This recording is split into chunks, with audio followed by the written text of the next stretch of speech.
रोडवरून पावसाचे पाणी वाहत असल्यामुळे भंडारा जिल्ह्यातील विविध ठिकाणचे 15 रस्ते वाहतुकीसाठी बंद करण्यात आले आहेत.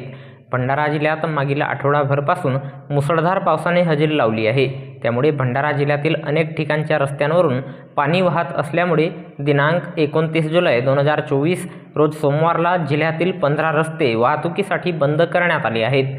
वाहतुकीसाठी बंद करण्यात आलेल्या रस्त्यांमध्ये भंडारा तालुक्यातील भंडारा ते कारधा लहान पूल, खमारी पूल, चितापूर ते धारगाव, खमारी ते मांडवी, पवनी तालुक्यातील विरली ते सोनेगाव, कोंढा ते सोमनाडा, गोलेवाडी ते डोंगरगाव, तुमसर तालुक्यातील टेमणी नाला, मोहाडी तालुक्यातील आंधळगाव ते आंधळगाव पेठ, साकोली तालुक्यातील आमगाव ते बांपेवाडा, सरांडी ते चिचगाव, वांगी ते खांबा, खांबा ते चिंगी, लाखांदूर तालुक्यातील किन्ही ते सरांडी, मासळ ते विरली या रस्त्यांचा समावेश आहे. तर याबद्दलची माहिती जिल्हा आपत्ती व्यवस्थापन प्राधिकरण भंडाराच्या वतीने दिनांक 29 जुलै 2024 रोज सोमवारला दुपारी 3:30 वाजता देण्यात आली आहे.